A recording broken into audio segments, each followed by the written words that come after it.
Thanks, Keith. First of all, thank everyone for coming along this afternoon on such a lovely day. The subject for this afternoon is the story of the largest and perhaps best known Sheffield cutlery firms, Joseph Rodgers and Sons and Richards of Sheffield. Two very different firms, as we'll find out, but arguably two of the most successful industry is known. We begin with Rodgers.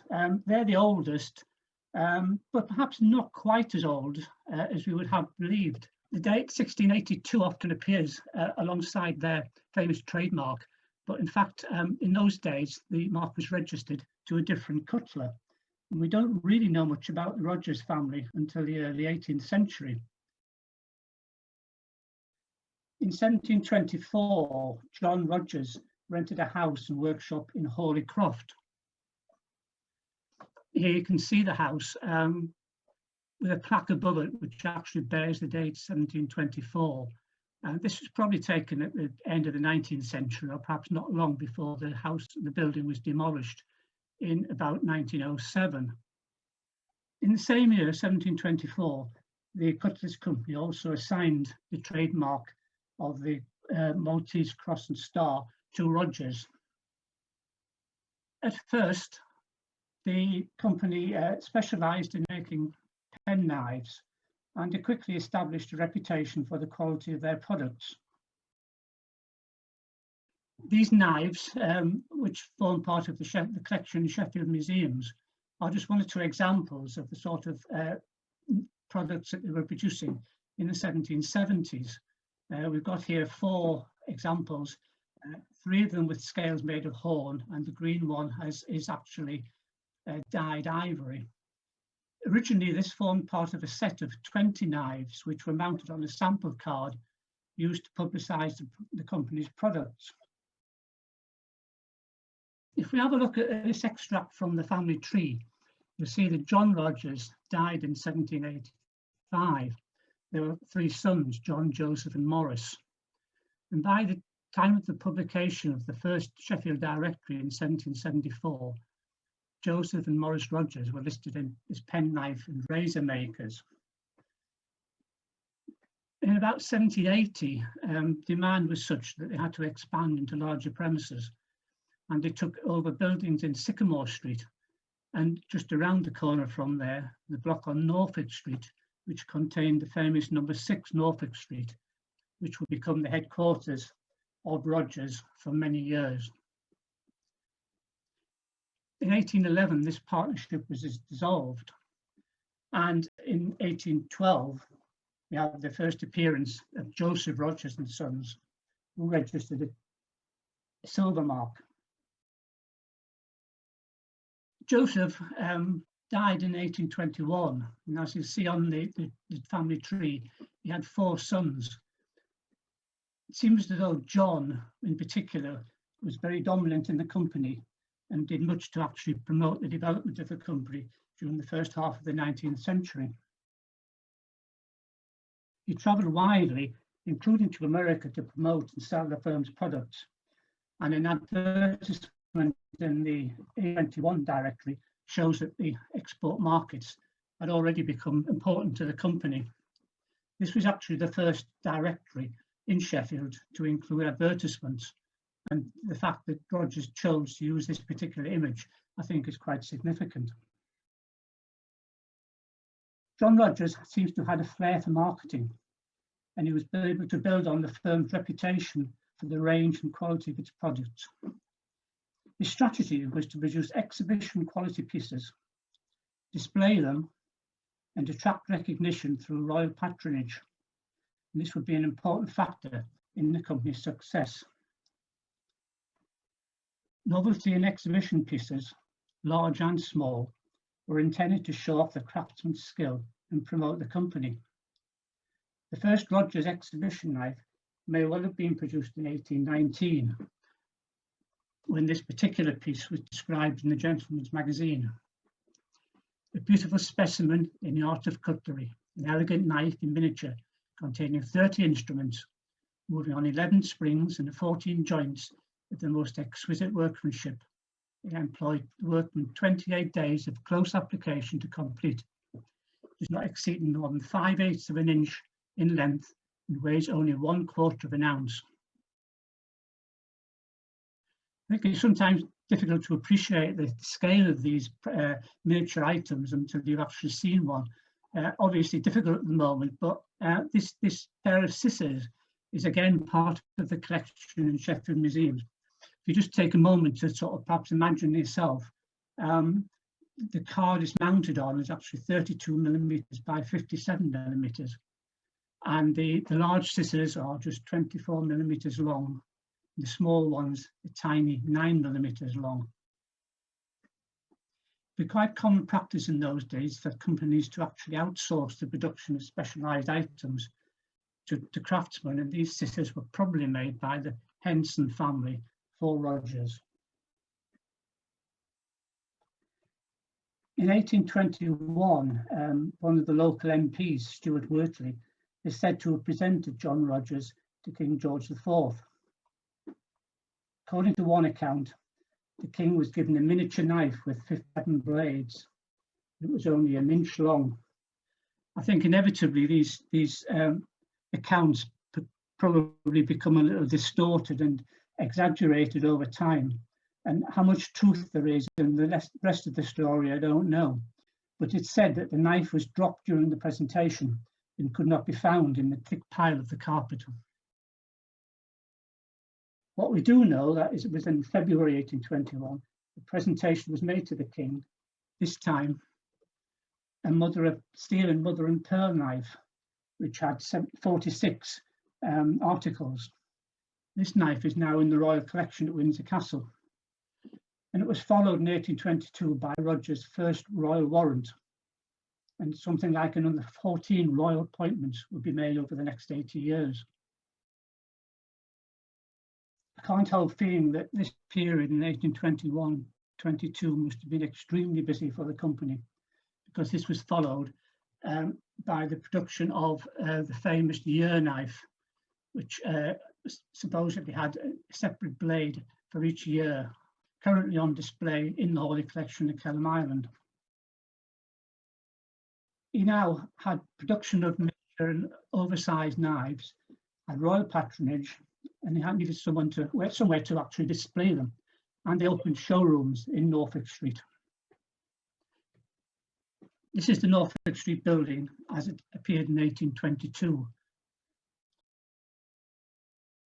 Fortunately, there aren't actually any illustrations of the showrooms themselves, but we do have an advertisement which appeared a few years later in the directories, which gives us quite a good idea of what the contents were. They're calling themselves the King's Cutlery Manufactory, and they're making great play, as you can see on the left-hand side there, of all the royal contacts, Duke and Duchess of Clarence, the Duchess of Kent, Duke of Suffolk, and Prince Leopold of Saxe-Coburg. We've then got in the middle mention of all the various specialised knives. It appears that the top piece describes the year knife, various other specialised specimens. And on the right-hand side there, a long list just demonstrating a huge range of cutlery and items that the company was producing. We've got things from pocket knives and table cutlery to things like corkscrews, decanter labels, button hooks, and that type of thing.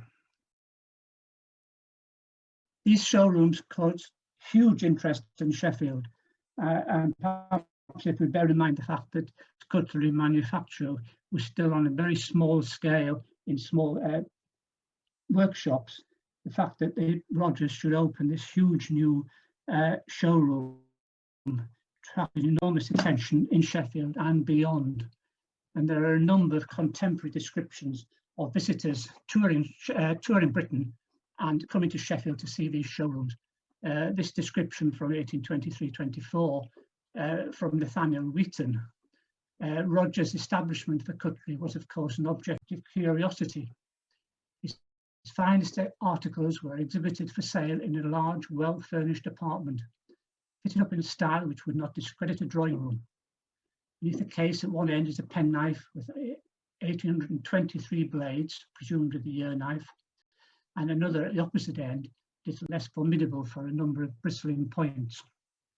Nearby are also exhibited, in a rosewood case, a penknife of perfect construction, less than a 1/4 inch long, a pair of scissors of still smaller dimensions, and a variety of other articles which seem to have been the handiwork of Lilliputian artists. Rodgers continued to develop and promote, and of course, a few years later, the Great Exhibition in 1851 provided yet another opportunity to display their products. And this was when the, again, famous Norfolk knife was produced. This is the knife which is currently on display in the Cutler's Hall. It's a magnificent thing with some 75 blades engraved with hunting scenes, well-known buildings and persons, things like Windsor Castle, Chatsworth House, Hatton Hall, and portraits of Queen Victoria. John Rodgers died in 1859. He had no children, and therefore the extended family were joined in the firm by others from outside. By now, Rodgers had become the largest cutlery factory in Sheffield. As well as a domestic market, it had agents in America, India, and the Far East. In 1860, new, even grander showrooms were opened. Here we have two illustrations. One can't help sort of feeling two things here, I think. One is, I wonder what happened to all the items in these showrooms. And secondly, isn't it a pity that one of these grand cutlery showrooms didn't survive, so we could actually see them in the flesh these days. By now, of course, most of the large manufacturers, like Mappin Webb, Walker and Hall, Dixon's, would have similar, if not quite as magnificent showrooms of their own to display their products. The company continued to expand, and in 1871, the ironmonger reported that Rodgers' workforce was now 1,200. More space was required, and various new factories were built. In 1882, workshops on Pond Hill were bought, and initially were given over to the manufacture of pocket knives. This was followed by building a factory on land in Pond Hill and River Lane in 1889, where manufacture of table cutlery took place. Eventually, Sheaf Island Works were purchased in 1907. In the second half of the 19th century, Rodgers were producing an enormous range of products and producing various printed catalogues of their goods. Put on here a couple of pages from the catalogue dating from about 1880, which perhaps illustrates the fact that they were not only producing the sort of the exhibition style goods, but also what we might call the sort of more everyday articles, although these knives do have ivory handles, which you would expect on the sort of high quality goods that Rodgers were producing. On the right hand side, we've just got one or two examples from the Hawley collection, some carbon bladed table knives, a box set of 7-day razors, and a single razor in this case. This doesn't mean to say that they weren't still producing a range of luxury goods. And here are some illustrations which I've taken from a large coffee table book called Sheffield Exhibition Knives, which consists largely of photographs of Rodgers and other manufacturers' items drawn from private collections in the United States. So here we've got from 1880 a pocket knife with 12 articles, a five-piece carving set with stag handles from 1895, and from 1897 a case set of 13 sewing pieces with pearl handles. By this time, increased competition in foreign markets and perhaps a failure to invest sufficiently pointed to potential difficulties for the company. But in 1911, they published their house history under 5 sovereigns, which really concentrated on their historical successes, particularly this idea that they had received royal warrants from now 5 kings now that George V was on the throne. Before we're going to go any further, I'm going to leave Rodgers for a moment, because by this time, end of the 19th century, our other firm, Richards, is now becoming established. But this was happening not in Sheffield, and not even in England, but actually in Germany. In about 1890, Heinrich and Johann Richards formed the company Gebrüder Richards und Sohn in Solingen, Germany. Solingen was the centre of the German cutlery trade, and Sheffield's great rival when it came to overseas markets. This illustration is probably from just after the First World War, I think, but information about these early days of Richards are fairly difficult to come across.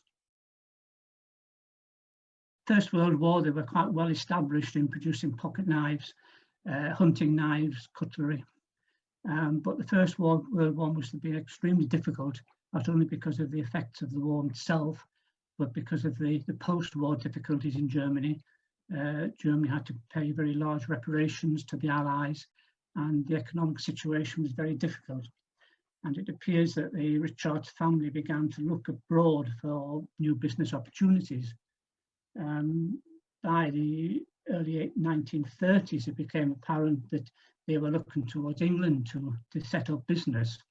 And this was made clear when this piece appeared in the Sheffield Daily Independent in April 1932, when it tells us that foreign inquiries for sites and factories in Sheffield are not only coming from firms who are engaged in the metal industries, but also from firms who make goods not now manufactured in Sheffield.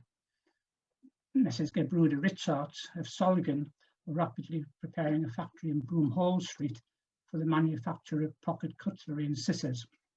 And new inquiries from other firms are coming in daily to the new Joint Development Committee set up to bring new industry to Sheffield.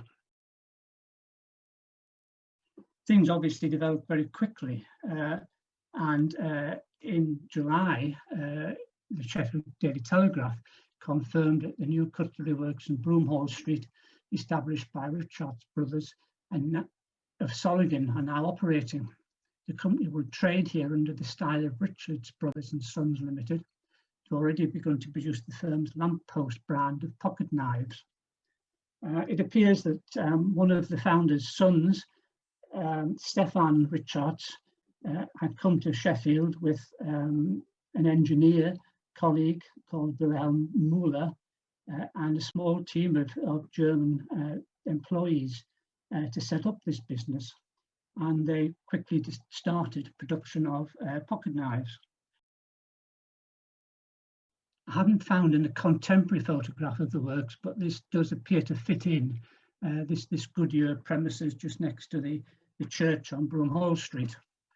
It was a small-scale operation to begin with. It's said that there were less than 10 staff to begin with, but by 1934 this had increased to 134. And by 1937, the team had been joined by Stefan's brother, Paul Peter Richards, and the number of employees had probably reached 400. They also had another factory in Soho Street. In addition to the pocket knives, the firm also produced a range of stainless steel kitchen knives and fish eaters, some of which were marketed under the utility trade name. The box set of fish eaters is not from our collection, but we do have a bread knife, which is on the right-hand side. We're now approaching the war, and Richards Brothers' application to be naturalised as British citizens were actually finalised in July 1939. Nevertheless, according to one account, they were interred at the beginning of the war. I haven't been able to confirm this, but we certainly found a record of the interment of Wilhelm Muller. This record card indicates that he was originally given exemption from internment in 1939, but this was reversed. And perhaps not surprisingly, when you see that his occupation was described as machinery expert.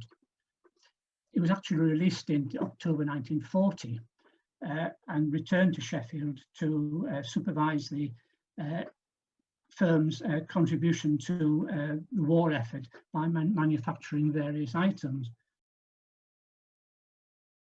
These are a couple of them from the collection again. A army-style pocket knife and a pair of front-cutting, end-cutting pliers. The most popular item that you usually see, certainly if you look on eBay, are the adjustable spanners that the Richards produced. This one you clearly sees so they've got the broad arrow War Office mark dated 1944. These are quite interesting because I think they give an indication of the approach that the company would take in the post-war years to the production of knives. In 1942, they took out a patent which wasn't to define the sort of invention of these spanners, but the actual method of manufacture. And the way they were made was to stamp out a number of plates, separate plates, each of which had the various apertures for the adjustment screw and the mechanism, and which could then be riveted together. And this greatly reduced the manufacturing costs by reducing the actual tooling and milling required. Their factories were actually damaged during the war, but remarkably, at the end of the war, they somehow managed to arrange for the construction of a brand new factory. This factory was designed by Sheffield architect Hatfield, Hawley and Davidson, and was the first factory to be built in Sheffield after the war, and it was also the first to be built under the post-war licensing scheme because of the restrictions on the availability of building materials. And this is the factory that Richards moved into after the war, actually built in 4 phases between 1945 and 1960, but it does appear that the bulk of it was actually produced fairly quickly after the war. It was undoubtedly the largest and most modern, best equipped cutlery works in Sheffield, or possibly Britain and even the world at the time. The next picture is an aerial photograph from 1948, which I think gives an impression of how new and modern this factory must have looked in post-war Sheffield, with sort of a mixture of old housing and industrial premises and bomb sites as a result of the war.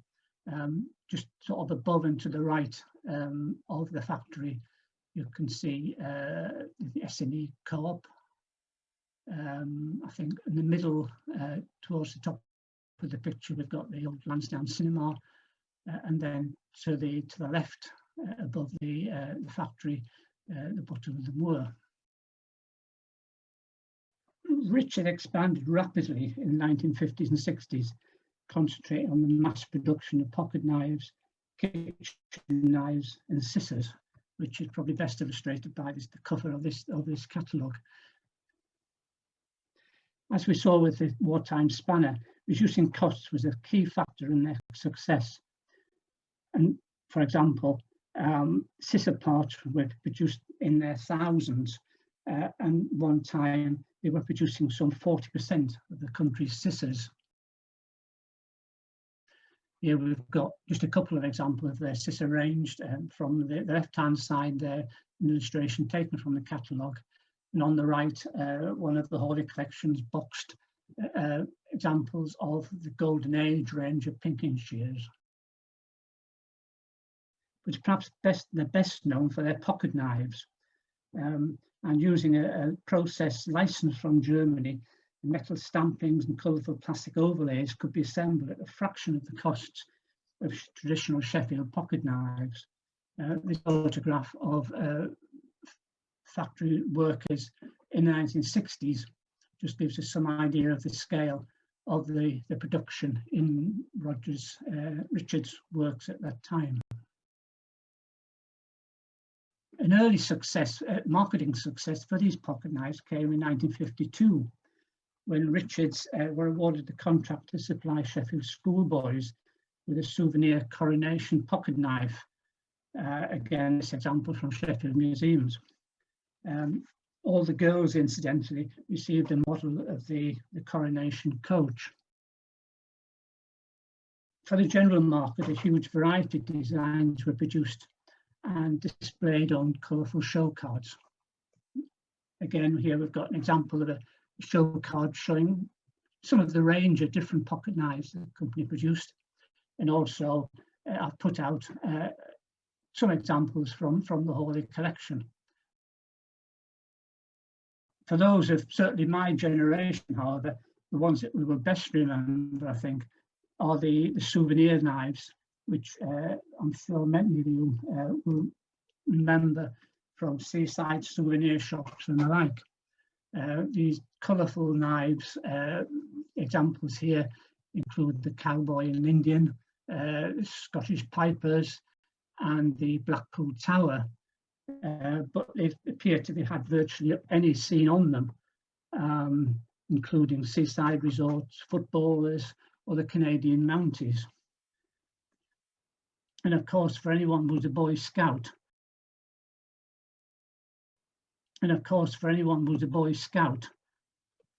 no self-respecting Boy Scout would actually appear on parade without this shift knife on his belt. One just can't imagine the different circumstances those days compared with today. By 1960, Richards employed about 700 and rivaled Viners as the largest cutlery factory in Sheffield. It could claim about 60% of the country's pocket knife market.